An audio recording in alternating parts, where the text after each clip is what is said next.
사도행전 16장 22절부터 26절 보도록 하겠습니다. 앞에 나와 있죠? 같이 읽겠습니다. 시작. 무리가 일제히 일어나 고발하니 상관들이 옷을 찢어 벗기고 매로 치라 하여 많이 친 후에 옥에 가두고 간수에게 명하여 든든히 지키라 하니 그가 이러한 명령을 받아 그들을 깊은 옥에 가두고 그 발을 차고에 든든히 채웠더니 한밤중에 바울과 실라가 기도하고 하나님을 찬송하며 죄수들이 드더라. 이에 갑자기 큰 지진이 나서 옥토가 움직이고 문이 곧 다 열리며 모든 사람의 매인 것이 다 벗어지니라. 아멘. 오늘 말씀 제목은 이와 같습니다. 한번 넘겨주실래요? 하나님이 주신 세 가지로 벽 깨기, 벽 깨기, 아니면 또 벽을 허물기, 벽을 무너뜨리기라고 하는 이런 제목을 가지고 오늘 하나님의 음성을 듣기를 원합니다. 할렐루야. 기도하겠습니다. 사랑의 주님, 오늘 우리가 주일 주님 앞에 나와서 하나님 앞에 섰습니다. 주님, 하나님께서 말씀을 통하여서 우리 가운데 대언하실 때에 하나님 그 말씀이 우리 안에서 반드시 허물어져야 되는 벽들, 또 우리가 사랑하는 사람들과 우리가 아끼는 사람들에게 있는 벽들을 허무는 그 하나님의 놀라운 세 가지를 배우고 그것을 실천하고 적용함으로 우리의 삶의 모든 벽들과 견고한 진이 허물어져서 우리의 속사람이 강건해지고 하나님의 축복을 받는 우리 모두 되게 하여 주시옵소서. 감사하며 예수님의 이름으로 기도하옵나이다. 아멘. 우리가 2주 연속 계속 제가 나누고 있지만 요즘 사람들은 살기는 좋아졌지만 요즘은 정말 악한 세대를 우리가 살고 있음을 보게 됩니다. 우리 청소년들을 볼 때도 정말 청소년들이 옛날보다 똑똑해지고 또 옛날보다 더 신체 조건도 좋아졌지만 그 어느 때보다도 우리의 자녀들과 청소년들이 보호가 많이 필요한 시기를 지금 살고 있다, 그런 생각을 하게 됩니다. 청소년들은 정서적으로 흡수력이 매우 강하죠. 이때 사귀는 친구들, 그리고 이때 읽었던 책들, 그리고 이때 들었던 음악들은, 그리고 이때 보았던 영화들은 그들의 가치관과 그들의 세계관, 그리고 그들의 생각 가운데 대단한 영향을 끼치게 됩니다. 그래서 어떤 조사에 의하면 대부분의 사람들은 30대 이후에는 새로운 장르의 음악을 듣지 않는다고 합니다. 왜냐하면 청소년 시기에 좋아했던 음악 취향이 그때부터 평생 간다는 거예요. 그래서 청소년기에 트로트를 접해서 그게 너무 좋았으면 그냥 평생 트로트만 좋아한다는 것입니다.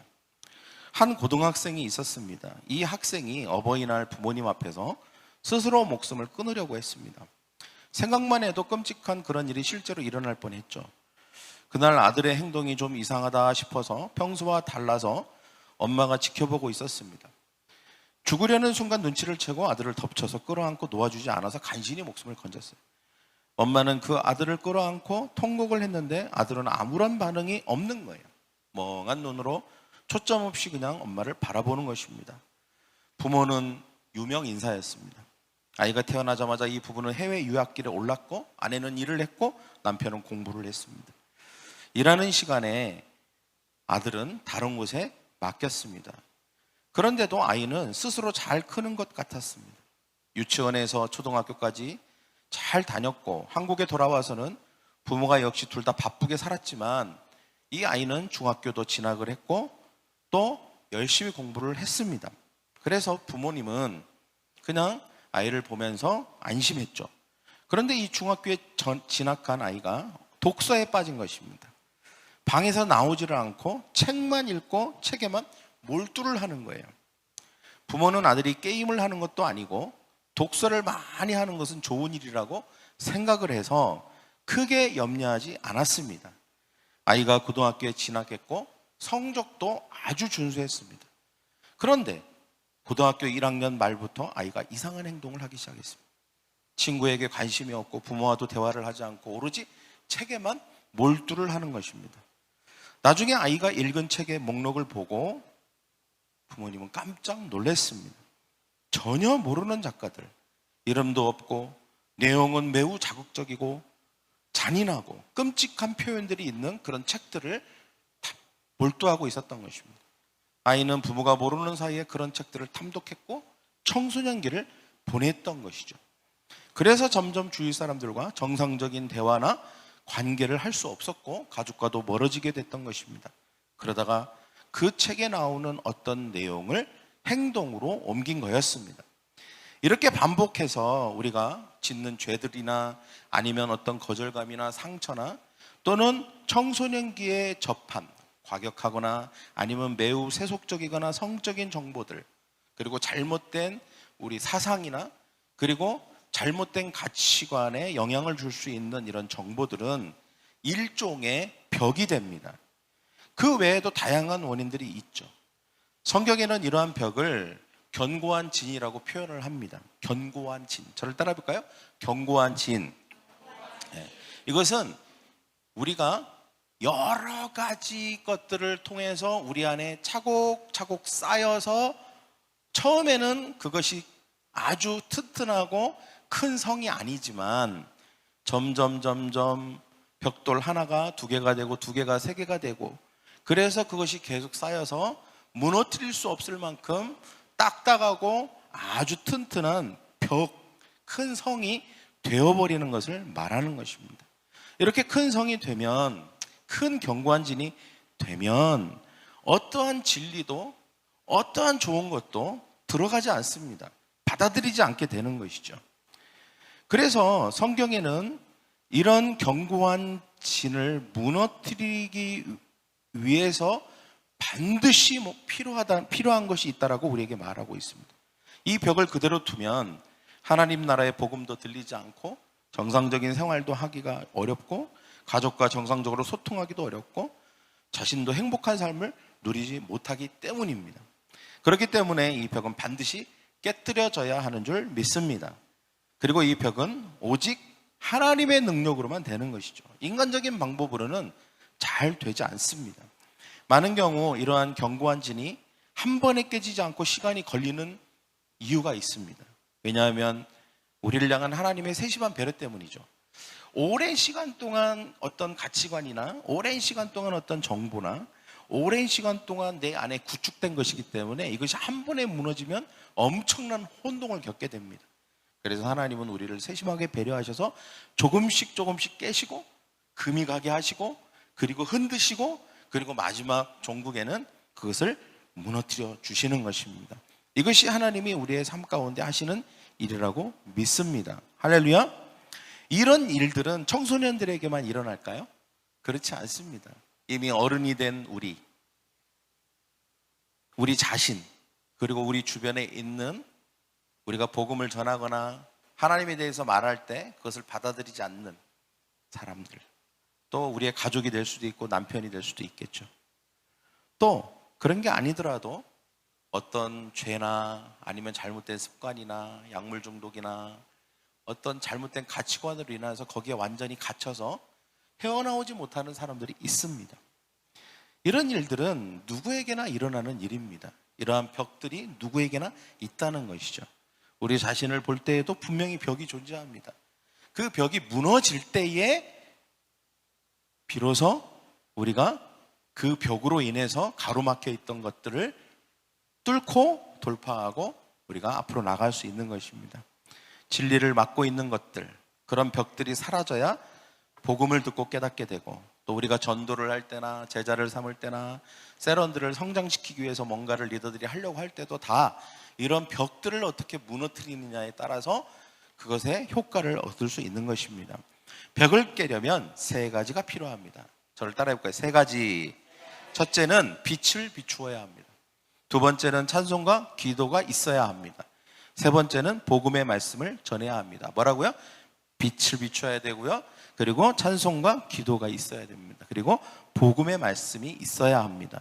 이 3가지는 동시에 해도 되고 그리고 순서가 바뀌어도 크게 상관은 없습니다. 첫째 뭐라고 그랬죠? 빛을 비춰야 한다. 빛을 비춘다는 게 무슨 뜻일까요? 빛을 비춘다는 게, 이것은 착한 행실을 말하는 것입니다. 진리가 들어가기 위해서, 또 그 사람 안에 있는 어떤 벽이 허물어지기 위해서는 착한 행실로 먼저는 금을 가게 해야 됩니다. 할렐루야. 착한 행실로. 사도행전 10장 38절에도 보면 예수님께서 두루 다니시며 선한 일을 행하셨다고 했습니다. 하나님은, 예수님은 선한 일을 행하셨고 우리에게도 선한 일을 하라고 말씀하십니다. 이것이 빛으로 사는 것이죠. 그리스도인들이 선하게 살아야 합니다. 할렐루야. 나는 복 받았고 나는 뭐 죽어도 천국 갈 수 있으니까 나는 내 마음대로 하고. 제가 이렇게 언뜻 제가 지난주인가요? 들었어요. 우리 교회 교인 중에 알바를, 저기 버거킹에서 알바를 하는 우리 청년이 하나 있는데, 그 옆에 교회가 있대. 근데 그 교회가 예배 끝나면 그렇게 햄버거를 많이 먹으러 오시는데, 나이 드신 권사님들이 그렇게 햄버거를 많이 먹으러 오시는데, 그렇게 그 권사님들이 하는 말이나 그런 거에서 상처를 받는데, 막 그냥 막, 야, 너, 막 이런 식으로 얘기하고 그런다는 거예요. 그게 복음의 빛을 가리우는 걸 수도 있겠구나, 이런 생각이 듭니다. 여러분, 우리가 교회 안에서는 친절하게 하죠. 누가 봐도 뭐 선하게. 그러나 우리가 세상에 나아가서 우리가 모르는 사람들, 또 우리가 만나는 사람들에게 여러분 빛을 비춰야 합니다. 할렐루야. 우리의 인격이 선한 인격이 돼야 돼요. 착하게 대해야 됩니다. 세상에 그냥 그런 어떤 똑같은 게 하면 안 돼요. 우리의 행실이 정말 친절하게 해야 돼요. 식당에 가서도 종업원을 대할 때 친절하게 대해야 합니다. 갑질 같은 거 하면 절대 안 됩니다. 이것은 금을 가게 하는 게 아니에요. 벽을 허물려고 하는 사람의 태도가 아닙니다. 오히려 벽을 더 크게 세워버리는 것이죠. 그런 게 누적이 되면 나는 진짜 교회 다니는 사람 싫어, 이렇게 돼버리는 거예요. 이러면 그 사람이 어떻게 교회를 갈 수 있겠어요? 할렐루야. 그러니까 우리가 항상 그리스도인으로서 나는 어떻게 빛이 될 것인가, 소금이 될 것인가. 누구를 만나도 우리는 친절하고 세심하게 배려하고 항상 그래야 돼요. 뭐 그것이 우리가 대단한 무슨 봉사를 하거나 어디 사회봉사를 하거나 아니면 뭐 자원봉사를 하러 다니라는 뜻이 아니에요. 간단한 것도 괜찮습니다. 그냥 동네에 있는 어떤 가게를 하는 분에게 바카스 한 병을 그냥 전달하고 열심히 힘내세요, 이렇게 얘기할 수도 있겠고, 작은 도움의 손길, 커피 한 잔, 예의 바른 말투와 존중하는 말과 미소. 여러분, 특히 우리 교회 교인들은 이 주변에서 조심하셔야 돼요. 저 앞에서 누구한테 막 소리 지르고 이 교회 들어오면 안 돼요. 할렐루야. 아이고, 저 사람 선한목자교회 사람이네. 선한목자교회 하면서 고기를 좌우로 흔들게 만들면 이거는 아주 그냥 하나님의 나라의 복음의 빛을 그냥 아주 가리우는 사람입니다. 할렐루야. 좋은 일을 하고는 꼭 이렇게 얘기해야 돼요. 저 여기 교회 다녀요.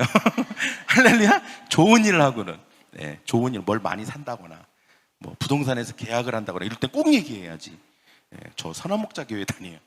그러나 그렇지 않은 것은 하지도 말아야 되지만 해놓고 또 자기가 교인인 걸 얘기하는 거는, 이거는 완전히, 이거는 어떻게 하겠다는 건지 모르겠어요, 이거는.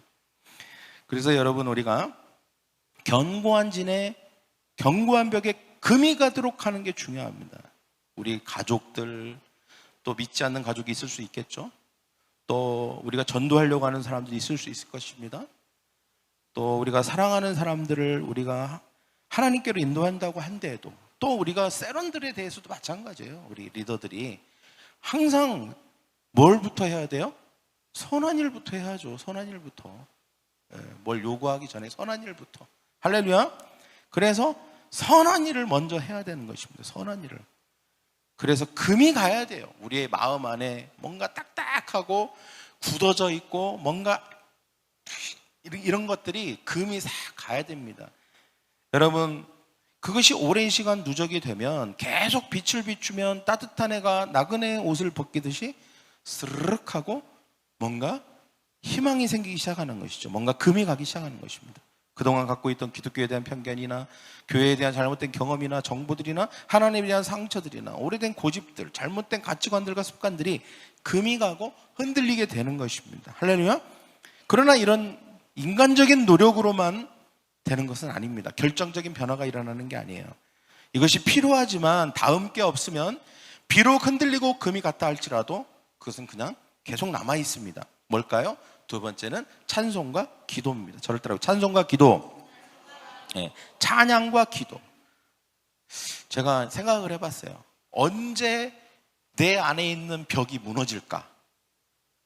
네, 뭐 좋은 책을 읽거나 뭐 베스트셀러 책 읽으면 내 안에 견고한 진이나 벽들, 내 속사람을 강간하지 못하게 하고 내 삶을 계속 가로막고 있고 묶고 있는 것들이 무너질까? 절대 아니더라고요. 항상 보면 저의 경우만 봐도 내 안에 절대 있어서는 안 되는 견고한 진, 그리고 잘못된 생각, 가치관, 그리고 잘못된 방향성, 그리고 내 안에서 있어서는 안 되는 마음들, 감정들, 이런 것들이 무너져야 되거든요. 그게 허물어져야 내가 하나님의 축복을 받아요. 근데 그게 허물어질 때는 반드시 두 가지가 있더라는 걸 제가 깨달았어요. 뭐냐? 찬양, 기도, 말씀이에요. 세 가지가 있을 때만 그게 허물어지더라고. 그 외에는 잘 안 허물어져요. 잘 안 허물어져요. 그 외에는 이런 생각만, 이게 허물어져야 되는데 이런 생각만 해. 근데 찬양이 있고 기도가 있고 말씀이 있는 곳에 가거나 그게 되면 허물어져요. 그게 허물어지는 것입니다. 그게 무너져요. 잘못된 가치관이 무너집니다. 네. 잘못된 어떤 생각들이 바뀌어져요. 그래서 찬양과 기도와 말씀이 필요한데 먼저는 찬양과 기도인 것입니다. 할렐루야. 찬양과 기도. 네. 그래서 또 예배가 중요한 것이죠. 예배, 그리고 찬양, 기도. 여러분, 이것을 소홀히 하면 절대 벽이 깨지지 않는다는 것을 기억해야 합니다. 금이 갈 때 집중적으로 찬양하고 기도하면 하나님의 능력이 그 벽을 무너뜨리는 것입니다. 세계관이 바뀌어요. 가치관이 바뀝니다. 그 진정한 내면의 변화는 하나님의 능력만으로만 가능한 것이죠. 그래서 우리가 찬송하고 기도하면 그때 하나님이 일을 하시는 것입니다. 견고한 진이 무너져야 하는데 성경은 그 무기가 사람에게 있지 않다. 하나님에게 있다라고 말하고 있습니다. 사람이 한두 마디 말로 변할 수 있을까요? 절대 그렇지 않습니다. 논리적인 말을 하거나 아니면 그냥 친절한 태도만으로는 절대 충분하지 않습니다. 그래서는 진정한 사람의 변화가 일어나지 않는다는 것이죠. 언제? 찬양하고 찬송하고 기도할 때, 영적인 어떤 임팩트가 있을 때에 사람이 변화가 일어나는 거죠. 믿지 않는 가족이나 전도하려는 친구나 성장하기를 바라는 세론을 위해서 우리가 해야 될 가장 중요한 게 바로 이것입니다. 찬송, 기도. 저를 따라해. 찬송, 기도. 네. 무엇보다 우리가 찬송하고 기도할 때 성령의 도움을 구하시기를 바랍니다. 왜냐하면 우리는 약하기 때문이죠. 약하기 때문이죠. 우리가 잘 모르는 게 하나 있죠. 코앞에 닥칠 일을 모르죠. 네. 오송인가요? 거기 지하 침수 사건으로 지금 뭐 아직까지도 지금 갇혀 있잖아요. 물이 거기가 이렇게 넘쳐갖고 지하도로 쳐들어올지를 버스 타고 가는 사람이 알았겠어요? 네. 당장 3초, 5초 후에 일어날 일을 모르는 상태로 그냥 간 거잖아요. 그냥 그러다가 그냥 그 황망한 일을 분명히 당한 건데, 인생이 그래요. 인생이 어떻게 알겠어요? 내 속도 모르고 자식 속도 몰라요. 내 자식이 속으로 무슨 생각하고 있는지도 몰라요. 남편 몰라요. 아내 몰라요. 우리의 미래는 더 몰라요. 내일 무슨 일이 일어날지 몰라요. 아무것도 모르는 게 우리 인생이에요. 똑똑한 것 같고 대단한 것 같지만 의외로 우리는 연약해요. 너무 약하다는 것이죠. 그래서 우리가 연약하다는 것을 인정해야 돼요. 할렐루야. 나는 연약해. 나는 몰라. 아무것도 몰라. 나는 진짜 내가 뭘 할 수 있는 게 별로 없어 라고 생각을 하고 그것을 인정할 때 우리가 성령의 도움을 받게 돼요. 그때부터 비로소 성령을 찾게 되는 것이거든요. 그러지 않으면 절대 성령을 찾잖아요. 대부분 우리가 기도를 하지 않고 성령을 안 찾는 사람들의 특징이 뭡니까? 자신이 연약하다는 것을 모르는 사람들이에요. 대부분 사람들이. 언제 알까? 그 연약하다는 것을 아는 순간이 와야 그때 깨달아요. 내가 연약해. 이미 늦은 거죠. 늦은 거예요, 이미. 그 전에 알아야 돼요. 자식을 키울 때, 내가 자식을 제대로 키울 만한 힘과 능력이 없다라고 하는 사람은 자식을 위해서 성령 안에서 기도합니다. 근데 이런 사람들은 절대 기도 안 해요. 보니까 잘 크고 있네. 공부도 뭐 1, 2등 하네. 나는 자신 있어. 나 이미 다 플랜이 짜 있어. 계획이 다 있어. 이렇게 이런 코스 저런 코스. 그래서 여기 이런 데 보내고 해서 나는 이 아이를 세상에서 누구보다도 괜찮은 아이로 키울 자신이 있어. 이런 사람 절대 기도 안 하죠. 왜? 자신이 연약한 걸 몰라요. 이 아이가 이 세상을 어떻게 살아가야 될지에 대해서 연약한 존재라는 걸 알지를 못해요. 인정을 안 합니다. 그러니까 기도할 필요가 없죠. 성령의 도움을 받을 필요가 없습니다. 먼저 우리가 진짜 필요한 게 뭡니까? 연약하다는 것을 인정하는 거예요. 할렐루야. 연약한 걸 인정해야 돼요. 로마서 8장 26절에 뭐래요? 성령도 우리의 연약함을 도우신다고 그랬어요. 성령은 우리의 연약함을 도와주세요. 근데 우리가 연약한 걸 인정해야 그때부터 도와주시는 거예요. 할렐루야. 성령은 우리의 연약함을 도우신다고 했어요. 근데 성령이 우리의 연약함을 도우시는데 첫째는 우리가 연약하다는 걸 알아야 되고요. 둘째는 이걸 꼭 알아야 돼요. 우리가 제대로 된 기도를 할 수 없다는 것도 알아야 돼요. 왜냐? 우리가 진짜 기도하는 게 나의 연약함을 또는 우리 자녀의 연약함을 위한 좋은 기도인지 아닌지가 몰라요. 진짜 모른다니까요. 내가 예를 들어서 자녀를 위해서 기도를 했어요. 그게 자녀를 위한 게 아닐 수도 있잖아요. 어떻게 자신해요? 걔가 인생 끝까지 살아가지를 않았는데 어떻게 자신이 하냐고요, 여러분. 어떻게 자신이 하냐고요. 그러니까 우리가 우리의 기도가 제대로 된 기도인지도 사실은 확실하지가 않아요. 그러면 기도하지 말아야 되겠네 이럴 수도 있겠지만 그렇지 않습니다. 그래서 성령님이 우리의 기도도 도와주세요. 우리의 연약함도 도와주시지만 우리가 어떻게 우리의 연약함을 위해서 기도할지 모르기 때문에 우리의 기도도 도와주세요. 그게 뭐냐? 방언기도예요. 방언기도. 성령이 우리 안에서 말하게 하심으로 하는 기도. 즉 성령이 나의 연약함을 위해서 내 안에서 하는 기도가 방언기도예요. 이것은 나는 못 알아듣죠, 잘. 그러나 분명한 거 한 가지는 있어요. 이 기도가 내가 하는 기도가 아니에요. 내가 하는 기도는 부족할 수 있어요.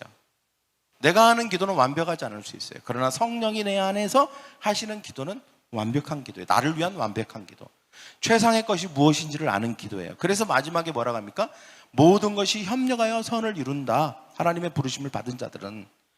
성령이 내 안에서 하시는 기도로 기도하면 결국은 모든 것이 선이 돼요. 할렐루야. 그게 뭐가 됐든 선이 돼요. 나를 위해서 기도하든 자녀를 위해서 기도하든 방언으로 선이 된다니까요. 그게 나중에 결국은 선이 돼요. 중간에 과정이 어떻든 간에 마지막에 종국은 선이에요. 선. 좋은 거라는 거예요. 좋은 거. 좋은 것이 된다는 것입니다. 그래서 여러분 우리가 기도할 때 기도하고 찬양해야 돼요.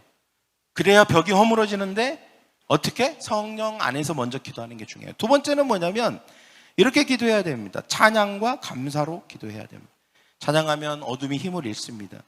어둠이 떠나가요. 시편 22편 3절에 이스라엘 찬송 중에 계시는 주요 이스라엘의 찬송 중에 계시는 주는 거룩하시나이다 라고 주님이 말씀하셨습니다. 주님이 찬송 중에 계신다는 거예요. 우리가 찬양을 하잖아요.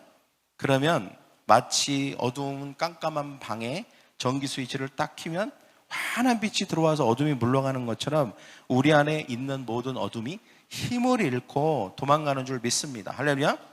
어버이날에 목숨을 끊으려고 했던 아까 그 청소년, 분명히 그 생각은 사탄으로부터 온 것입니다. 그 가치관, 그 잘못된 정보, 그 생각은 절대 스스로 해낸 생각이 아니죠.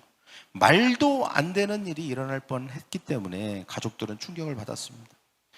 가깝게 지내던 크리스찬 한 분이 오셔서 부랴부랴 방에 있는 책들을 치웠어요. 그리고 그 우상들을 치우듯이 다 치워버렸습니다. 고등학교를 자퇴하고 그 학생은 시간적인 여유가 많았어요. 그래서 그에게 일주일에 한 번씩 만나서 성경을 읽자고 권했습니다. 그 사이에 어머니와 동생이 교회를 나오면서 예수를 믿게 됐습니다. 그리고 결국 그는 그의 아버지도 교회에 출석하게 됐어요. 아들을 위해서 기도하기 시작했습니다. 부부가 날마다 교회에 가서 기도를 하는데 그때부터 아들에게 변화가 있었습니다. 자신을 위해서 매일 교회에 가서 기도하는 부모를 보면서 마음이 점점 회복이 됐습니다. 이처럼 벽을 깨는 기도는 큰 소리로 부르짖는 기도만 있는 게 아닙니다. 가족을 사랑하는 간절한 마음, 그리고 그 마음으로 찬송하고 기도하고, 그리고 계속 빛이 되어주는 것입니다. 선한 일을 계속 행하는 것입니다. 그러면 그 사랑하는 마음과 간절한 마음으로 계속 그것을 하게 됐을 때 벽이 허물어지는 것이죠. 그래서 3개월을 성경을 읽더니 예수를 영접하고 그리스도인 되었습니다. 그러나 이 모든 것이 단지 선한 행동으로만 되는 게 아닙니다. 찬송과 기도가 있었기 때문에, 말씀이 있었기 때문에 된 것이죠. 그래서 세 번째가 중요한 게 뭐냐면 복음의 말씀입니다. 복음의 말씀. 벽은 반드시 선한 행동, 그 다음에 빛이 비춰야 되고요, 찬송과 기도가 있어야 되고요, 영적인 어떤 충격이 있어야 되고요, 그 다음에 복음의 말씀이 들어갈 때 벽이 딱 허물어집니다. 끊어지지 않는 죄가 끊어지고요, 습관이 없어지고요, 그 잘못된 우상이 허물어지고요, 내 안에 나를 꽉 마치 옥죄고 있는, 여기 보면 착고라고 써 있는데 그건 쇠고랑입니다. 쇠고랑. 우리의 인생에 눈에 보이지 않는 쇠고랑이 반드시 있습니다. 우리를 묶고 있는 게 있다는 거예요. 그 쇠고랑 때문에 옴짝달싹을 못합니다. 운신의 폭이 너무 좁아요. 그런데 그 쇠고랑을 끊어버리는 게 바로 이와 같은, 영적으로 이와 같은 것이라는 것입니다. 여러분, 빛이 비추고 찬송과 기도를 통해서 흔들고 거기에 복음이 전해지면 그 벽의 기반이 송두리째 흔들리고 결국에는 와르륵 하고 쏟아집니다. 오늘 바울과 실라의 이야기가 이걸 너무 잘 보여주죠. 바울과 실라는 전도를 위해서 한 도시에 갔습니다. 복음을 전하다가 매질을 당하고 감옥에 갇혔어요. 우리도 이와 같은 상황에 놓일 때가 있습니다. 사방이 막막하고 벽으로 둘러싸여 있고 깜깜하고 답답하고, 그래서 뭔가 해결은 하고 싶은데, 그래서 해결하기 위해서 하는 것들은 잠깐 일시적으로 해결되는 것들이에요. 잠깐 그냥 괜찮아지는 거예요. 여러분, 사람이 마음이 괴롭다고 술을 먹으면 문제가 해결됩니까? 그냥 잠깐 있는 겁니까? 잠깐 그냥 잊고 마는 거지. 그러면 다음 날은 또 그대로 그 현실이 다가오잖아요. 그러면 그게 잠깐 있는 게 해결이라고 생각하는 사람은 또 그걸 잠깐 잊기 위해서 또 술을 찾습니다. 그러다가 술 중독에 걸리고 아예 거기에 묶여버리는 거죠. 절대 그런 것은 해결 방법이 아니에요. 많은 사람들이 이 시대에 자신이 가지고 있는 문제를 해결하기 위해서 뭔가 해답을 찾아요. 방법을 찾아요. 근데 그게 진정한 해답이 아니에요. 문제 해결이 아니에요. 그냥 잠깐 그것을 모면하는 거예요. 잠깐. 그게 모면하는 게 잠깐이에요. 해결을 할 수가 없어요. 근데 분명한 것은 오늘 똑같은 상황이 일어났죠. 바울과 실라에게도 이와 같은 일이 일어났어요. 답답하죠. 감옥에 다 갇혔으니까. 그리고 쇠고랑이 지금 발에 차여 있는 것입니다. 이와 같은 일이 우리 자신에게도 일어날 수 있고요, 또 우리가 알고 있는 우리 주변에 있는 사람들을 통해서도 그런 걸 볼 수도 있습니다.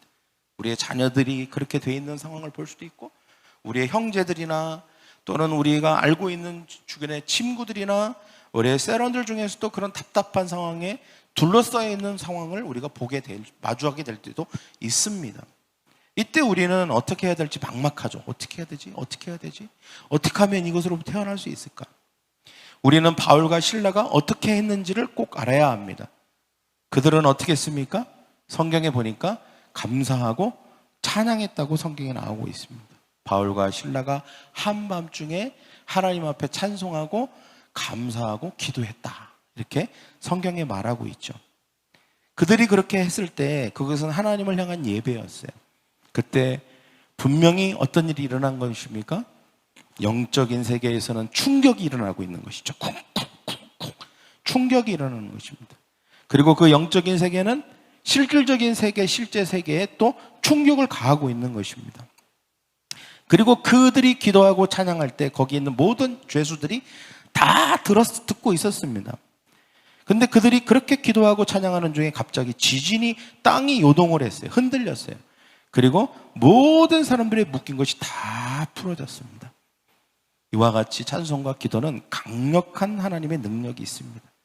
성경은 다른 죄수들도 찬송과 기도를 들었다고 했어요. 성경에 보면 들었던 모든 사람들은 다 착고가 풀리고 문이 열렸습니다. 할렐루야! 모든 사람들은 그 찬송과 기도를 들었던 모든 사람들의 문이 열리고 착고가 풀린 것입니다. 놀란 죄수들이 누가 먼저라고 할 것도 없이 다 밖으로 뛰쳐나갔어요. 근데 그 옥문을 지키고 있던 간수가 멘붕에 빠졌습니다. 그리고 이 간수는 큰일 난 거예요. 이 간수는 모든 죄수를 잃었기 때문에 자신의 인생이 끝났다고 생각했습니다. 나만 인생이 끝나면 절대 그런 선택을 하지 않겠지만 나 때문에 우리의 가족에게도 피해를 갈 거라고 생각했던 것 같아요. 그래서 스스로 칼을 꺼내서 목숨을 끊으려고 했습니다. 그때 모든 사람들이 감옥에서 다 나갔다고 생각했던 그때 저 어두컴컴한 저 구석에서 바울과 실라가 나왔습니다. 뛰쳐나와서 그 간수가 하려는 모든 행동을 막아섰습니다. 안 돼! 그러면 안 됩니다. 왜 그럽니까? 그러면서 간수가 하려고 하는 모든 그런 잘못된 행동을 막았습니다. 간수는 모든 사람들이 다 탈출했다고 생각했는데 그렇지 않은 바울과 실라를 보고 감동을 받았습니다. 그래서 바울과 실라가 했던 행동이 무엇입니까? 빛을 비춘 것입니다. 누구라도 다 도망가겠죠. 이거는 누구라도 다 그렇게 했을 것입니다. 그러나 바울과 실라는 그렇게 하지 않았습니다. 남들과 똑같이 그렇게 하지 않았어요. 그리고 간수를 생각하는 마음이 있었습니다. 우리가 마저도 도망가 버리면 저 간수는 어떻게 되겠는가라고 하는 생각을 했던 것이죠. 그래서 간수를 위해서 그들은 그 감옥 안에 있었던 것입니다. 간수의 마음에 금이 갔던 것이죠. 빛이 비추었고 선한 행실을 했을 때 간수의 마음은 감동을 받았고 흔들렸던 것입니다. 그래서 간수가 이렇게 물었던 거예요. 나는 어떻게 하면 구원을 받을 수 있겠습니까? 라고 간수가 바울과 실라에게 물었습니다. 그때 31절에서 이렇게 말하죠. 주 예수를 믿으라. 그리하면 너와 너의 집이 가족이 구원을 받을 것이다. 복음을 전한 것입니다. 복음을 전한 거예요. 찬송과 기도를 했고 그리고 선한 행동을 통해서 빛을 비췄고 마지막 순간에 그 흔들릴 때 복음을 전한 것입니다. 그리고 나서 이 간수는 세례를 받았고 성경 33절과 34절에 보면 그 간수가 바울과 실라를 집으로 데려가서 맞은 자리를 씻어주고 치료해 준 다음에 온 가족이 세례를 받고 음식을 차려주고 하나님을 믿음으로 크게 기뻐했다라고 하는 말씀이 나옵니다. 간수의 집 모두가 전체가 구원을 받은 것입니다. 여러분, 그 시대에만 일어난 일일까요? 그렇지 않습니다. 오늘날도 이와 같은 일들이 일어나는 줄 믿습니다. 우리 자신에게도 이와 같은 일이 일어납니다. 할렐루야! 우리 자신에게도 우리 자신에게 있는 모든 벽들, 경관진들이 말씀을 통해서 찬송과 기도를 통해서 그리고 우리 자신을 사랑하는 어떤 누군가의 선한 행실을 통해서 이와 같은 일이 일어납니다. 우리 주변에 있는 사람들도 이와 같은 일이 일어납니다. 할렐루야! 결코 이것은 어려운 일이 아닙니다. 불가능한 일이 아니에요. 우리가 찬송과 기도의 능력을 믿고 성령 안에서 기도하고 감사하고 찬송하는 이 능력을 믿고 말씀의 능력을 믿고 우리의 선한 행실의 능력을 믿는다면 바로 이와 같은 기적적인 일들이 우리 주변에서 일어날 줄 믿습니다. 할렐루야! 여러분, 이 가족이 구원받은 게 얼마나 중요한지 아십니까? 이 일로 인해서 유럽 전체의 복음화의 중요한 기반이 되었다는 사실입니다. 유럽 전체가 복음화되는 데 있어서 매우 중요한 사건이었어요. 이것은 하나님을 찬양하면서 기도할 때 우리만 살아나는 게 아닙니다. 우리는 당연히 살아날 거고요. 우리 주변에 있는 사람들도 살아나고 벽이 허물어지고 회복되는, 그리고 하나님의 축복의 삶을 살아가는 그런 놀라운 일을 경험하게 될 줄 믿습니다. 할렐루야! 여러분, 말씀을 사랑하십시오. 할렐루야. 찬양과 기도와 예배를 사랑하시는 저와 여러분이 되기를 원합니다. 선한 행실을 행함으로 빛을 비추는 저와 여러분이 되기를 축복합니다. 기도하겠습니다. 여러분 가슴에 손을 얹으시고, 하나님, 이 시즌에 우리의 속사람이 강건해지고 우리가 성장하기를 원합니다. 하나님, 세상은 겉사람에 대해서 말합니다. 잘 먹고 잘 살고 많이 모으고 많이 가지고 뭐가 되고 우리의 겉에 대해서 많이 얘기합니다. 그러나 이것은 우리를 진정으로 행복하게 할 수 없습니다. 우리에게 진정한 안정감을 주지 않고 우리가 진정으로 기쁨의 삶을 살 수 있게 하는 것이 아닙니다. 우리의 속사람이 답입니다. 우리의 내면이 답입니다. 우리의 영이 강건해지는 것이 답입니다.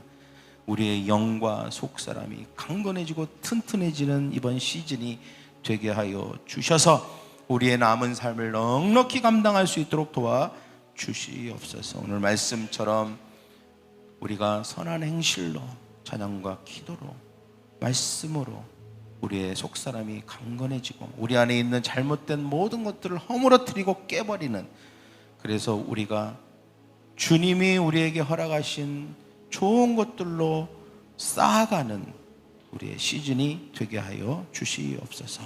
감사하며 예수님의 이름으로 기도합니다.